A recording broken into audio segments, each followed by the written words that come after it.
Midnight Ambulance. Prologue. The scene. Rain fell like punishment. Hard, heavy, relentless. The kind of night where even the devil stays indoors. Red and blue lights painted the wet asphalt, strobing over twisted fruit stands and shattered tents. Crushed apples floated through puddles like little corpses. The smell of copper, gasoline, and roasted meat choked the air. Somewhere in the chaos, a woman wailed so loudly her voice cracked and didn't stop. "3 confirmed dead," someone shouted. "We've got kids under here. I need hands. Where the hell is backup?" The ambulance didn't come in like a savior. No heroic sirens, no screeching tires, just a slow, steady crawl through blood and madness, like it had been here before. Donald swung the driver's side door open and stepped down onto the pavement, boots sinking slightly into the mix of water and something thicker. He was still chewing a mint toothpick, sipping the last of a gas station coffee like it was Sunday morning. He didn't blink at the bodies, didn't flinch at the sobbing, didn't acknowledge the kid with no legs screaming for his mother. He just looked, cold and still, like a veteran returning to an old battlefield. Pam stepped out a second later, her silver hair tied up in a loose knot, a rubber band pulled from her wrist. No umbrella, no rush, just her eyes quietly scanning the wreckage. "Your lead, Pam," Donald said flatly. "Let's make it quick. Coffee's kicking in." She gave him a tired smile. "You always say that when you don't want to feel anything." A rookie EMT stumbled toward them, blood on his vest, shaking, eyes too wide. "It's bad. It's real bad. He just ran them over. Didn't stop. There's pieces, I think." "Stop talking," Pam said, gently placing a gloved hand on his shoulder. "Go breathe somewhere else. You're not helping like that." Donald was already moving through the crowd. A man lay twitching with a rib sticking through his shirt like a second collarbone. Donald knelt, checked his pulse, looked at his eyes, and shook his head. "Gone. Tag him. Move on." Another paramedic hesitated. "We're waiting on clearance, shouldn't we?" "Nope. You wait. They die."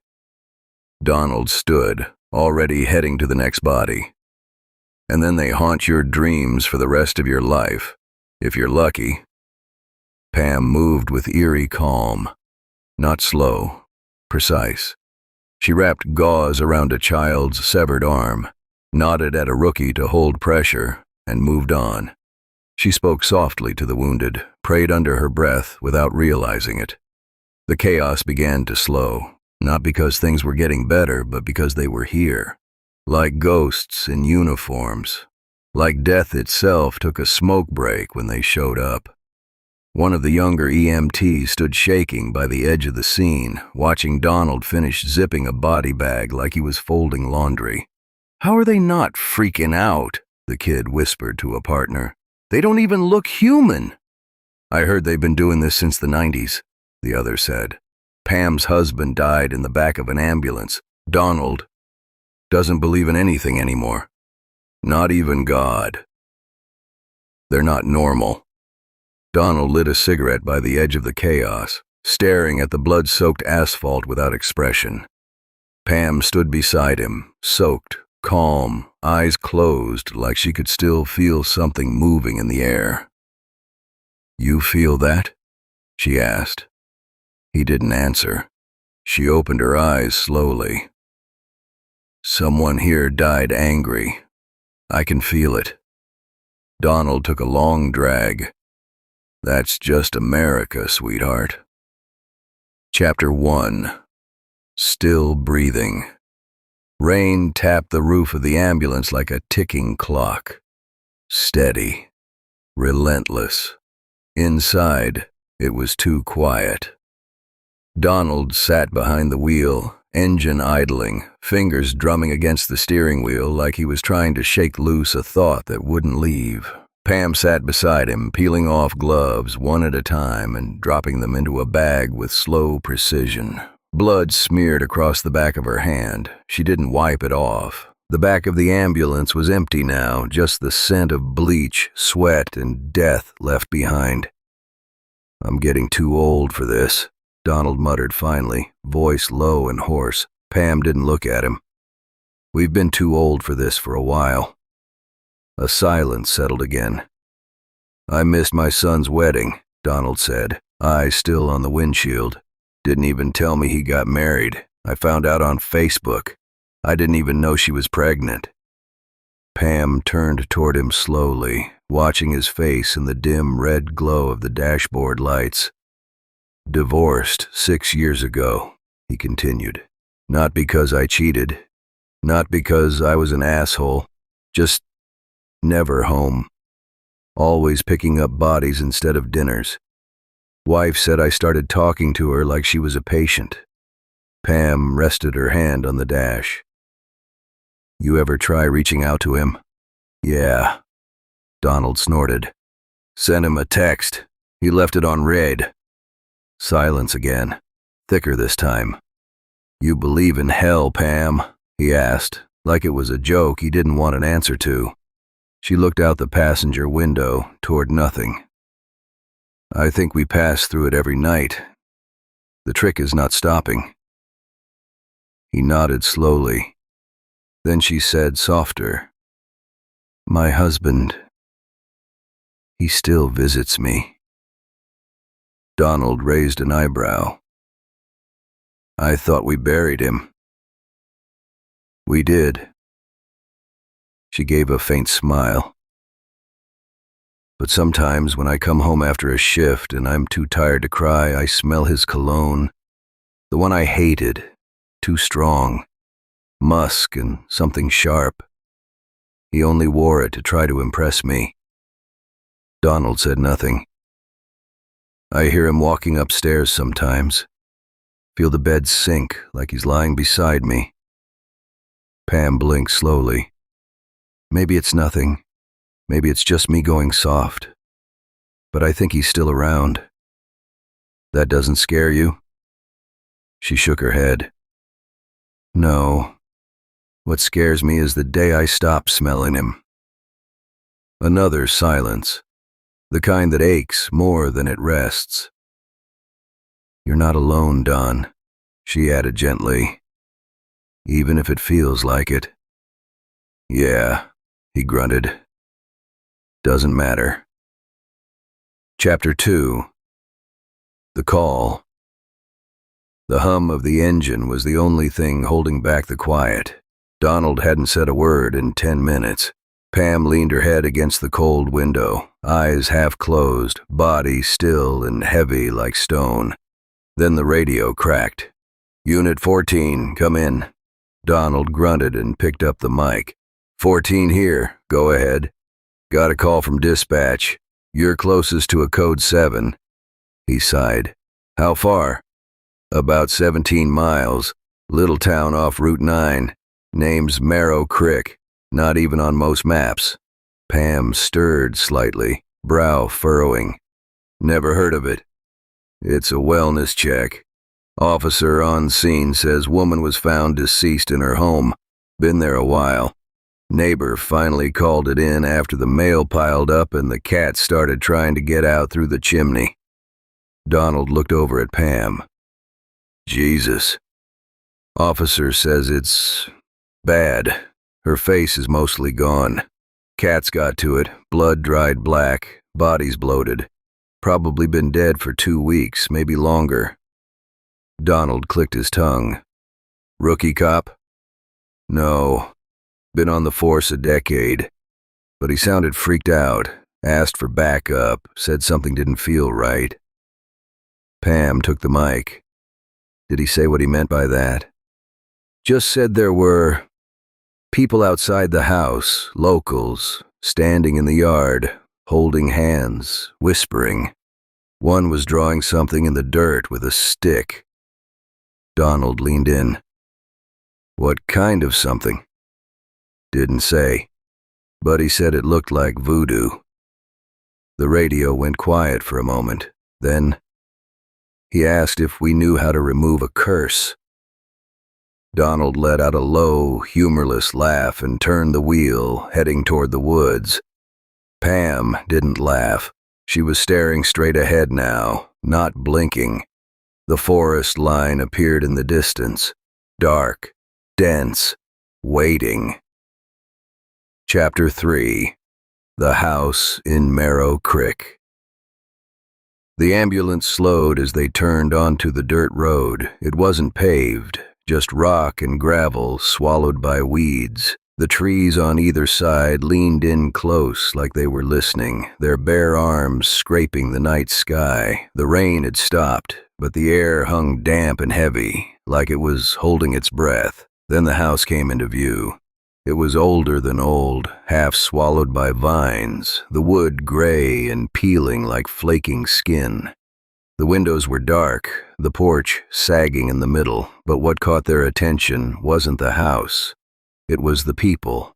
A small group of townsfolk stood in the muddy yard, forming a loose circle. Most were barefoot. One was humming, another was crying. An old woman knelt near the porch steps, dragging a line of salt in a tight spiral around a rotting bird skull. A child held up a candle, eyes glassy like they weren't really seeing.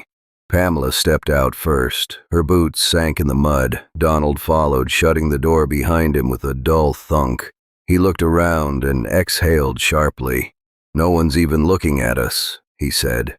Pam said nothing. She just kept walking, careful not to disturb the salt lines. They passed the crowd, climbed the warped steps, and pushed open the front door. The smell hit instantly. A mix of rotting meat, cat piss, old incense, and something wet. Not water, something living that had long since died. The inside was dim, lit only by flickering candles stuck in melted globs along shelves and picture frames. Curtains made of beads swayed in the stale air. Chicken bones hung from string over doorways. Hand-drawn symbols marked the walls, some in chalk, others in what looked suspiciously like blood. Dolls everywhere. Stuffed dolls, ragged cloth dolls, headless porcelain ones. Some stared, some grinned, some were missing limbs. A cracked mirror in the hallway had names written in it backwards. "I hate this," Donald muttered. The smell grew stronger as they neared the living room. And then they saw her. She was half slumped over a low altar table, arms outstretched like she'd tried to pray before she died. Her body was bloated, skin dark and stretched like waterlogged leather. Her hair was matted with wax and fur. And her face, gone, cheeks, lips, nose, eaten away in uneven patches. The bone beneath peeked through like pale stone. Her cats had feasted. One still sat in the corner, licking its paws with red-tinted fur.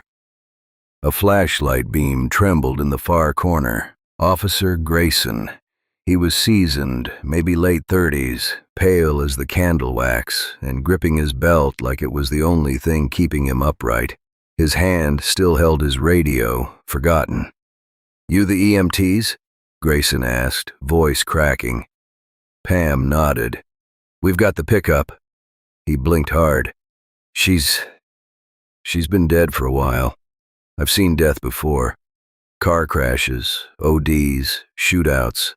But this," he swallowed. "Something's wrong here." Her phone still had power. She got a text message 3 days ago. Pam raised her eyebrows. "Impossible." "I'm telling you, it lit up when I walked in. It's still on the floor over there." He pointed. "No missed calls, just one message. It said, 'You shouldn't have done it.' No number, just the message." Donald looked around the room. His eyes landed on a symbol above the altar, a circle with jagged edges like a sun made of blades. "What is this place?" he asked. "Voodoo?" The cop nodded slowly. "That's what the locals say. Called her the Bone Wife. Said she helped people. Cursed people, too. Said she wasn't born. She was called."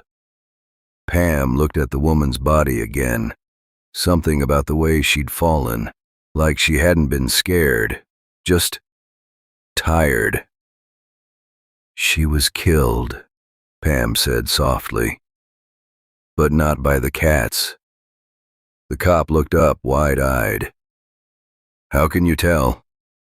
She pointed to the bruises on the neck, the handprint, the scratch marks on the floor, dragged, not fallen, the half-melted candle still clutched in one hand. "She lit that," she whispered, "while dying." Donald reached for the body bag. "Let's not stay longer than we need to." The house creaked, and outside, the humming had stopped. Chapter 4. Confirmation. Flashbulbs snapped. Not often, just enough to give the illusion of lightning inside the house. Crime scene techs moved through the room with careful steps and covered mouths, their boots pressed into salt lines and old blood without hesitation. One of them muttered something under his breath when he noticed the symbols on the wall, but kept taking photos like it was just another night on the job. Pam stood beside the altar, arms crossed, watching as the lead forensics investigator, a wiry woman with sharp eyes and a clipboard tucked under her arm, knelt beside the body. "She was strangled," Pam said softly. The investigator glanced up. "How can you tell?" Pam pointed again, precisely, at the bruising on the neck, the scratch marks along the wooden floor beneath her knees, the broken candle clutched in one hand. "She was dragged. Her knees tell the story. Then she was choked. Candle broke in her grip. The wax on her wrist hardened while she was still alive." The investigator nodded slowly. "That lines up with what I was seeing. Ligature bruising, shallow defensive wounds. Nothing post-mortem except the animal damage." "She lit that candle while dying," Pam added. "It meant something to her." One of the techs turned to Donald. "You seen anything like this before?" He didn't answer, just adjusted the strap on his vest and looked away. Outside, the locals were still standing in the rain, not praying anymore, just waiting, watching the house like it might breathe. The officer from earlier stood by the doorway now, arms crossed, eyes distant. He'd stopped shaking, but he still hadn't taken a step back inside. "Creepiest thing," one of the crime scene guys whispered to his partner, "is how the damn cats didn't run. You'd think they'd scatter, but they were all in here when we arrived, sitting, watching." Another whispered back, "Cats don't care about death. They know when it's over. They stay for what's left." The woman's body was sealed up with clinical precision. The room, now half documented and half desecrated, fell quiet once again. Pam and Donald stood by the gurney as it rolled by. "I don't like this," Pam said. "You like anything?" Donald replied. "This is different." The officer stepped closer. "They said she cursed someone, a girl from the town. After that girl ran away, her mom got sick, couldn't eat, started seeing shadows in the fireplace." "Let me guess," Donald said. "Then she died?" "No," the officer said. "She burned her house down and moved to Chicago." He gave a grim little smile, like he wanted to laugh but didn't have the energy. The crime scene team finished taping up what they needed, bagged the final evidence, and gave Pam the all clear. "You're good to go," the lead said. "Hospital's expecting the body." "Great," Donald muttered. "Let's get the witch in the wagon." They wheeled the gurney out into the night, the woman's body fully bagged now, lifeless and silent. But as they passed through the circle of townspeople, one of the old women whispered a phrase. Pam caught it. She didn't know the language, but she recognized the weight of it, a blessing or a warning, maybe both. The ambulance doors shut with a hollow clunk, and Donald turned the key. Chapter 5. Detour.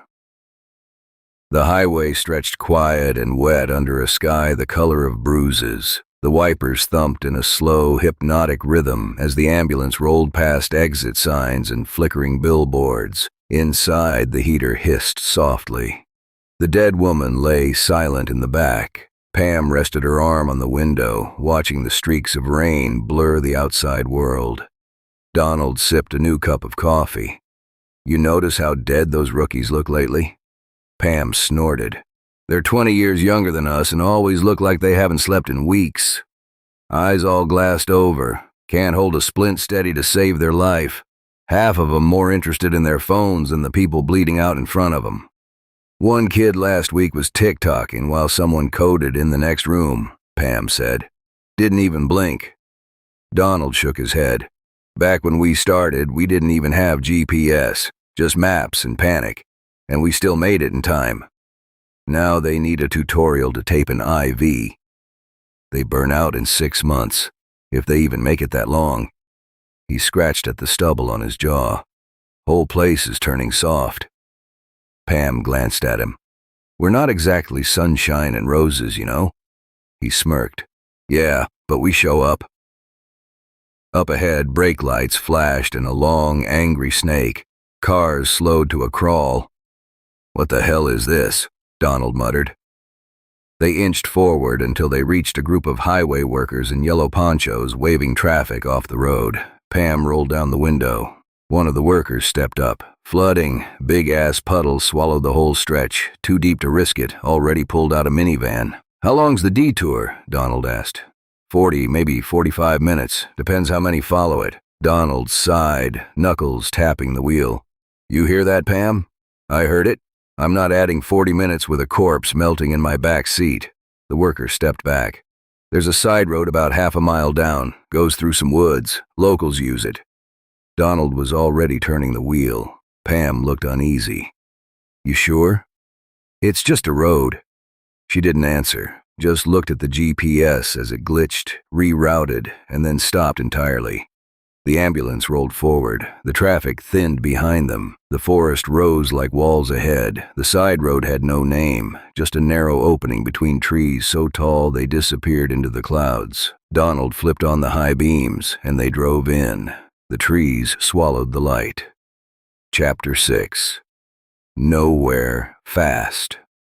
The trees swallowed the road within minutes.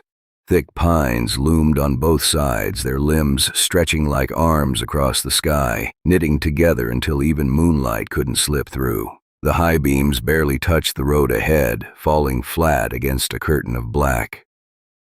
"This is the darkest forest I've ever seen," Donald muttered, leaning closer to the windshield. Pam tapped the dashboard. "You sure these lights are working?" "They're working. The woods just don't care." The GPS had long since stopped. The little icon sat in the center of a blank gray void, frozen in place like it had given up. 10 minutes passed, then 15. Pam narrowed her eyes. "Did we just pass that bent road sign?" Donald grunted. "No way." Another minute, another turn. Then, there it was again. The same rusted road sign, leaning like it was bowing to some unseen force. The same half-rotted tree stump. The same curve in the road. "We're looping," Pam said. Donald slowed the vehicle. He didn't say anything at first, just stared ahead, knuckles white on the wheel. Then, finally, "This is bullshit." The gaslight blinked on. Low fuel. Pam grabbed her phone. No signal. Donald pulled his out. Same. Nothing. Not even emergency calls. They sat in silence for a beat. The hum of the engine the only sound. "All right," Donald snapped, throwing the ambulance in park. "We get out. Try different angles. Maybe we'll pick up a bar or two." Pam opened her door and stepped into the cold, her boots crunching gravel. Donald moved around the front of the vehicle and headed off the opposite direction. Pam walked 10 feet, then 20, held her phone up, waited. Nothing. She circled around a tree, then another. Still nothing. "I've got 0, she called out.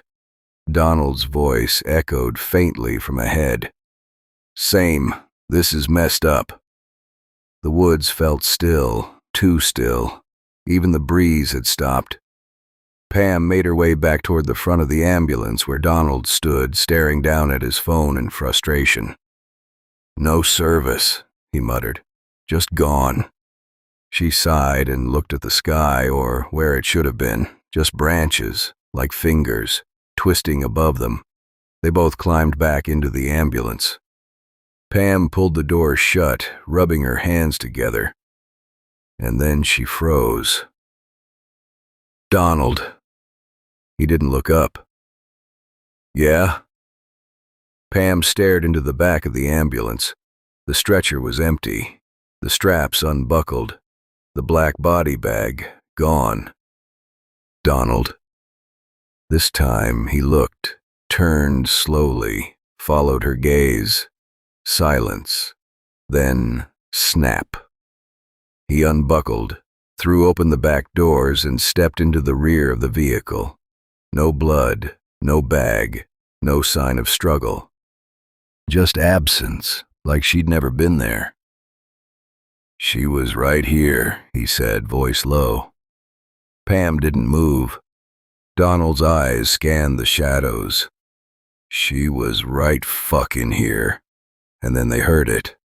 A faint click, like a fingernail tapping glass, coming from the woods. Chapter 7. Not dead. The sound had stopped.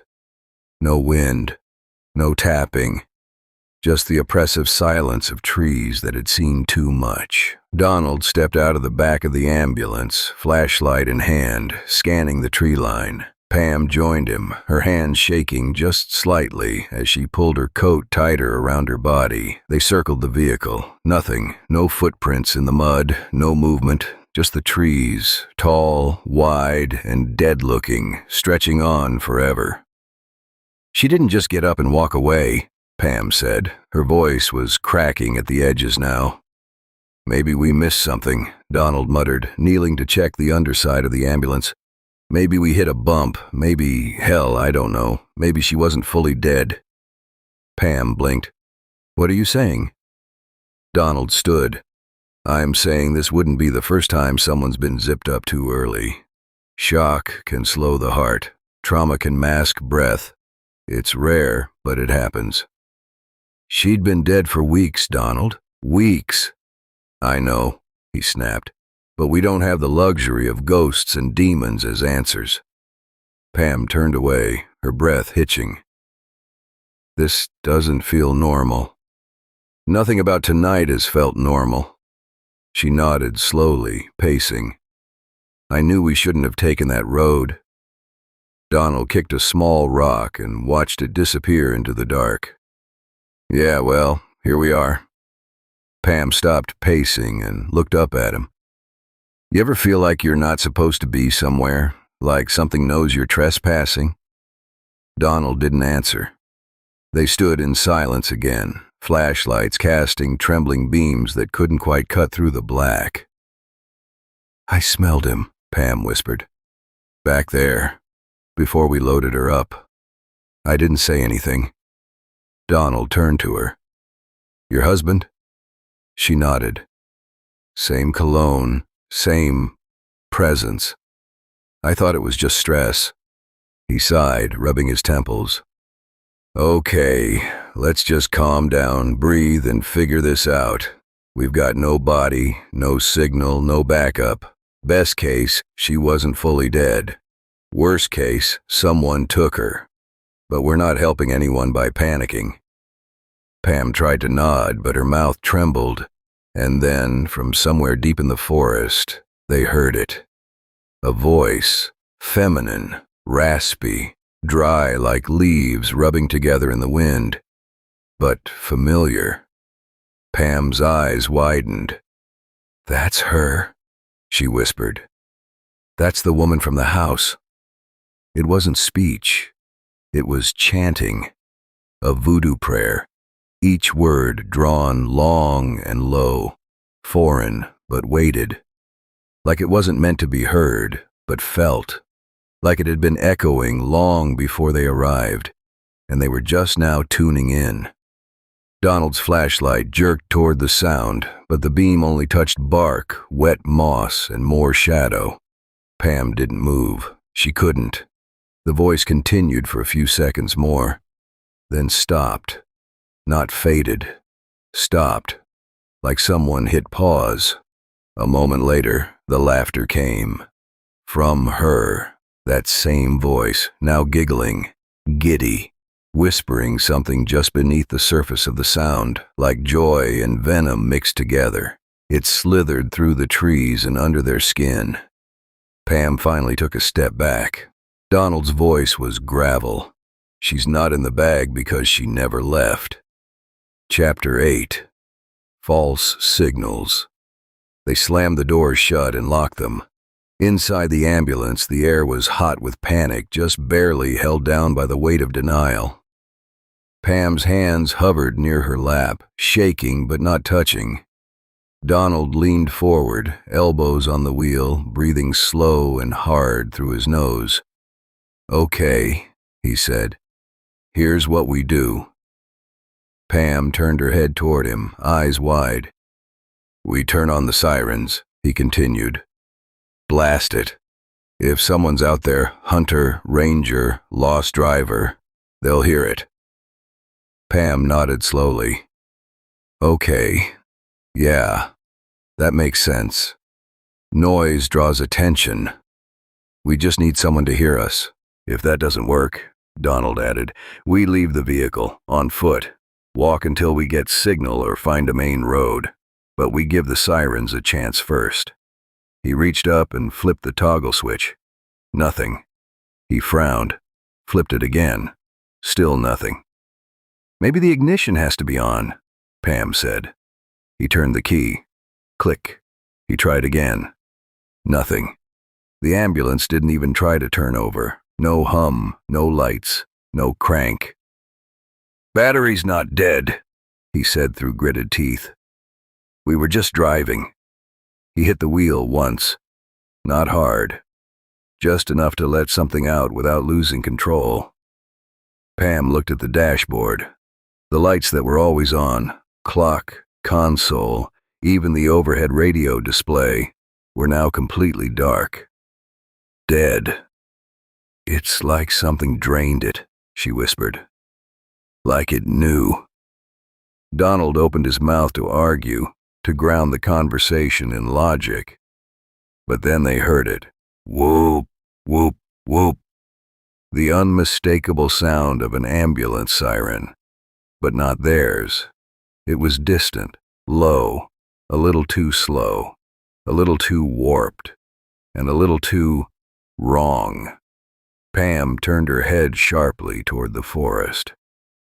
"Donald." He didn't say anything. He was already reaching for his flashlight again. The siren grew louder. Not closer, just louder, as if the trees themselves were echoing it. And then a voice, her voice, right after the last whoop, repeating the siren noise, mimicking it. Whoop, whoop, whoop. Like a child learning to speak. Like a monster learning to play. Pam covered her mouth. Her breath shook behind her fingers. Donald didn't move, didn't blink. "She's laughing again," Pam whispered. "No," Donald said. "This time, she's calling." Chapter 9. Voices in the Trees. The siren had faded, but the silence it left behind felt worse. Donald popped open the back of the ambulance, flashlight clenched between his teeth. Pam stood beside him, pale and shaking, but focused. "Grab the trauma shears," he said.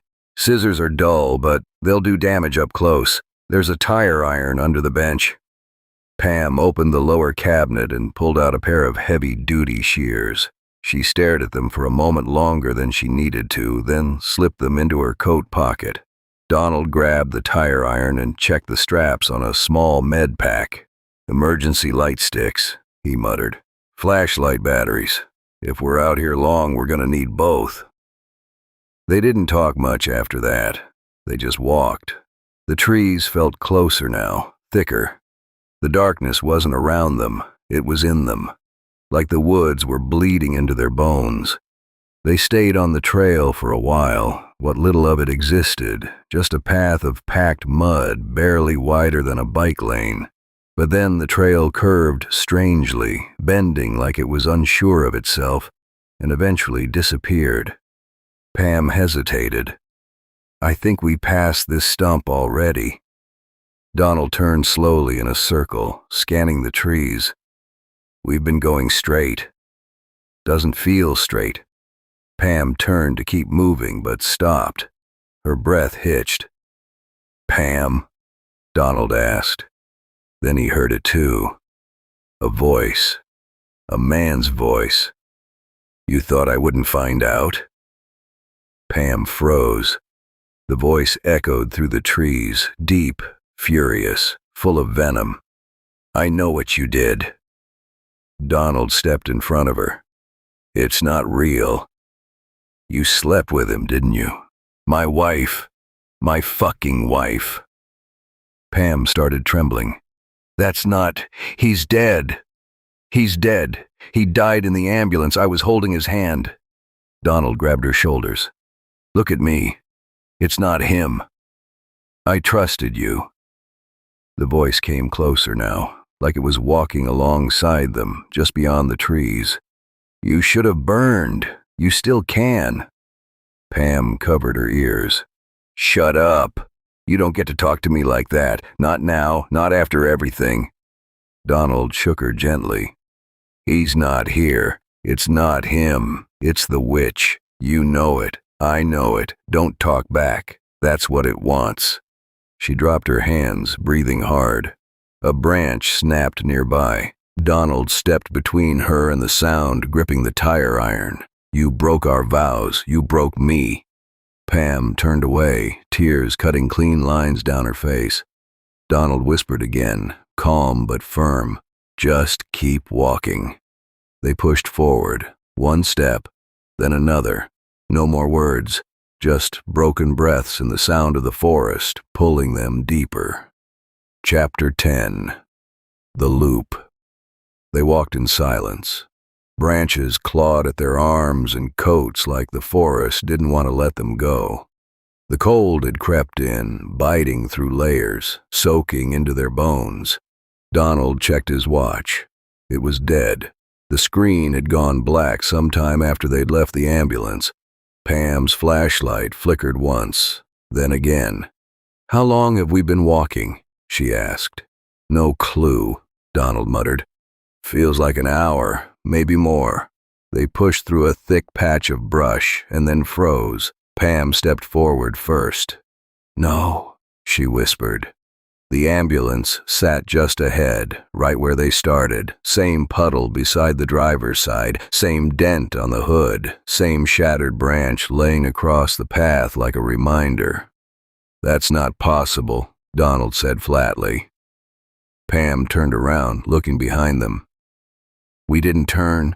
We didn't loop." Donald shook his head. "We went straight.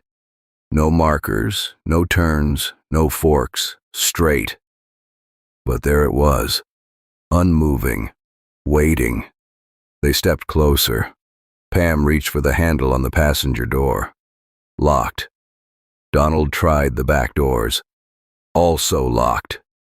"That doesn't make sense," Pam said, voice rising. "We didn't lock them." They circled around to the front of the vehicle, confusion settling like fog. Then, bang! A sharp thud from inside the ambulance. Both froze. Another bang. Then came a dragging sound, like something wet moving across metal. They ran around to the rear and stopped cold. Inside the ambulance, behind the glass, she stood. The witch. No longer bloated. No longer still. Her skin hung loose and slick like it had been peeled and draped over bone. Her eyes were black pits. Her mouth split into a too-wide smile, filled with gray, chipped teeth.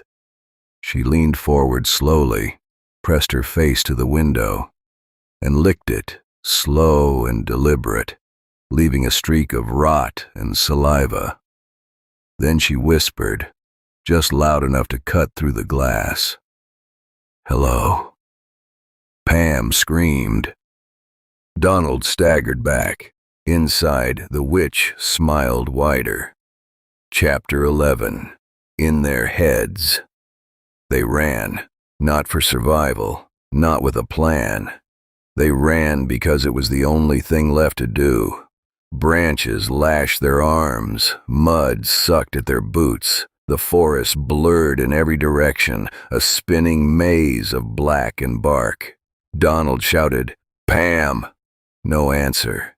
He turned, stumbling. "Pamela!" Still nothing. The dark swallowed her, and now he was alone. Pam. She tripped, rolled, hit the ground hard. Dirt filled her mouth. Her flashlight skidded away, landing in a patch of weeds still lit just enough to paint the fear on her face. She pushed up, shaking. Then she heard it. "Slut!" A man's voice. "Whore! How many times?" Her hands shot to her ears. "No! Stop! Stop it! I trusted you, and you gave yourself to him. How long were you lying to me?" She stumbled back against a tree, sobbing. "Did you love him? Or did you just like how he touched you?" A gust of wind carried the voice around her like a storm. She shut her eyes, shaking her head violently. "You don't get to cry. Not you. I should have hit you when I had the chance." Pam screamed into the forest. "You're dead!" The trees didn't answer, but the voice kept going. "I'm coming. I'm going to beat you until your teeth fall out. You'll see what you deserve." She dropped to her knees, whispering something to herself, any word that still felt like hers. But the forest swallowed her prayers. Donald. He was walking without knowing it, arms shaking, hands twitching. Something was on his neck, then his arm, then his back. Invisible fingers brushed his skin, crawled along his spine. He slapped at himself. Nothing. His flashlight trembled in his grip. He turned in circles. "No," he whispered. "No, no, no." Snap. A twig behind him. He spun. Nothing. Then another touch, this time across his lips. "No!" He bellowed into the woods, swiping the air. But the air felt like flesh. And then another voice. "Get in the bed." He froze. "Now." His mother. Her voice was cold, mechanical, dead-eyed. "I said, get in the goddamn bed." He couldn't breathe. "You think crying will save you?" The sound of a faucet, the slap of wet cable against tile. "You make me hit you." His knees buckled. "No," he whispered. "You're gone. You've been gone for 20 years. But he could hear the belt unraveling, could feel the mattress dip behind him, could smell the damp wire. His flashlight fell, and the woods pulsed with old pain. 2 souls, 2 sins, 2 histories, all unraveling, and she watched. She always watched. Chapter 12. The Return. Donald gasped awake like he'd been drowning. The forest spun around him, but the voices were gone. The touches, the belt, his mother, they all dissolved like smoke. Just trees now, just cold, just silence. "Pamela," he shouted. No answer. He ran. Branches clawed at his arms, his flashlight beam bouncing wildly through the dark. His boots hit roots and slick moss, but he didn't stop. "Pam!" His breath came in sharp bursts. Then, a shape. He spotted her at the base of a tree, knees pulled to her chest, hands over her ears. "Pam!" He ran to her, dropping beside her. "Pam, it's me. It's Donald." She didn't respond, just rocked gently, lips moving but making no sound. Donald knelt down, grabbed her shoulders. "Pamela, it's not real. None of it's real." She blinked. Her hands dropped slowly. Her face was pale, tear-streaked. "I can still hear him," she whispered. "He won't stop. He's in my head, Don. He's screaming and I can't." She shook, covering her ears again. "He won't shut up. I can't make him shut up." Donald reached out and pulled her into him. "You're okay. You're okay now. I'm here." "I can't take it," she said, voice breaking. "You can. I'm not leaving you." He stood, helping her up. Pam clung to his arm, wobbling. He turned to scan the woods and froze. She was there. The witch, not 20 feet away, standing, still, watching.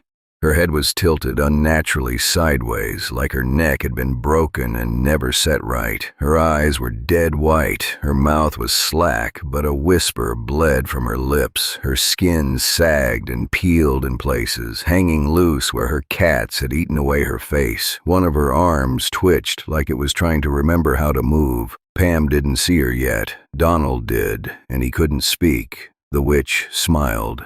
Chapter 13. They remember. "Run!"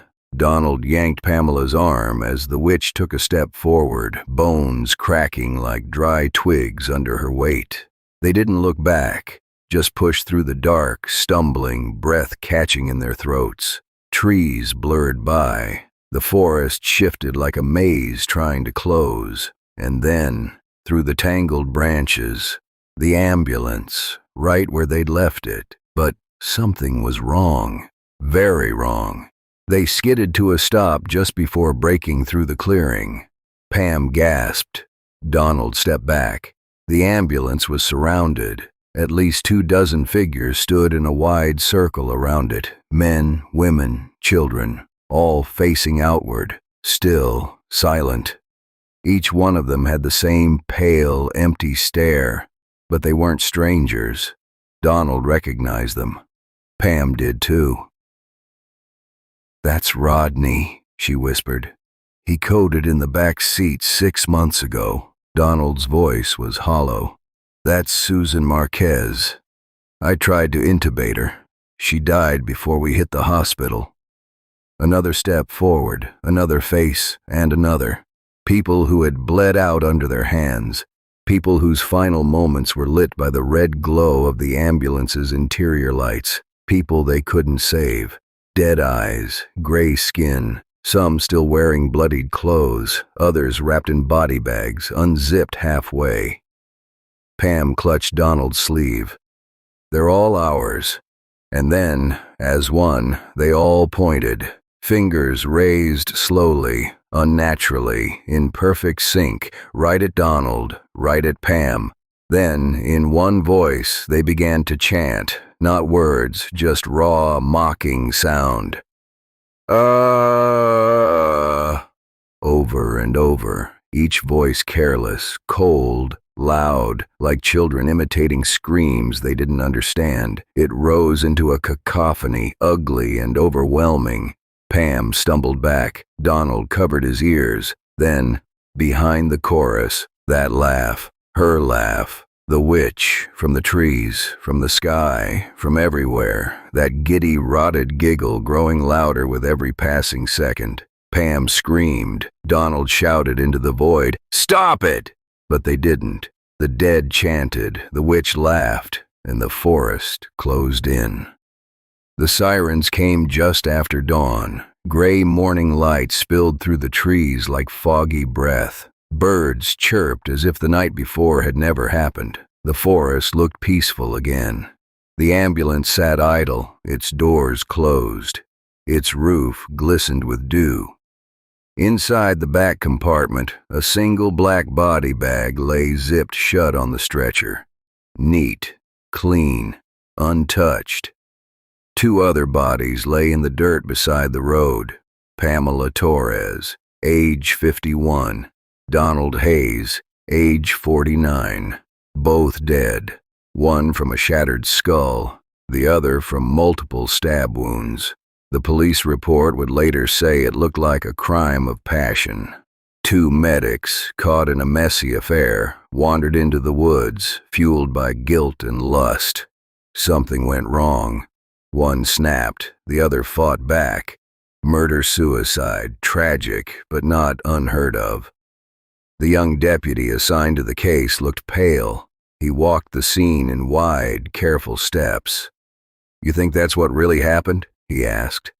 The older cop, Officer Grayson, the one who'd called it in, didn't answer right away. He was staring at the footprints. They circled the ambulance, dozens of them, barefoot, mismatched, some tiny, some dragging, some facing the woods, some facing the bodies. Too many for two people. Grayson looked up. His breath caught. There, above the ambulance on the side of a tree, was a symbol carved into the bark, still bleeding sap, a circle with jagged lines, the same one from the witch's home. He took a slow step back, reached into his coat, and pulled out his phone. He didn't call the station. He called someone else. The phone rang once, twice, then, "Hello?" Grayson cleared his throat. "This is Officer Grayson. I need you to come down to Marrow Creek." A pause on the other end. "What happened?" Grayson stared at the symbol again. His voice dropped to a whisper. "I think it's her." An hour later, the hum of a black sedan broke the silence. The door opened. Out stepped a tall man in a dark coat, white collar tight at the throat, eyes heavy with knowledge he didn't want to carry. Pastor Elijah Monroe. He didn't shake hands, didn't greet anyone. He looked at the tree first, then the circle of footprints, then the bag. "You need to burn it," he said flatly. The officers exchanged looks. "Excuse me?" one of them asked. Grayson nodded. "Do it. But the coroner needs to. Burn it. Now," the pastor repeated. Grayson moved toward the ambulance, yanking the back doors open. The others followed. Pam's body still lay in the grass. So did Donald's, but the stretcher was empty. The bag was gone. Just gone.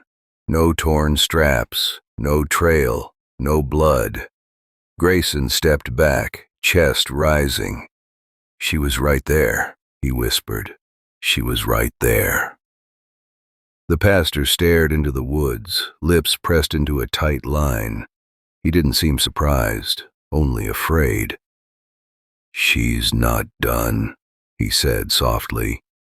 And behind them, far off, a woman's voice began to chant. Author's note. To everyone who made it to the end of Midnight Ambulance, thank you from the bottom of my heart. This story was written to terrify you, yes, but also to remind you that the scariest things often live deep inside us. Our guilt, our memories, our past. If you felt anything while reading this, fear, tension, chills, I did my job. Please support the movement by following at Together We Fear on all platforms. Share the book, tell a friend, leave a review. The dream doesn't stop here. The goal is to bring this story to life on the big screen, to turn this nightmare into a movie that audiences will never forget. With your help, that dream gets closer every day. Thank you again for reading. You are part of something powerful. Poe Nocturne.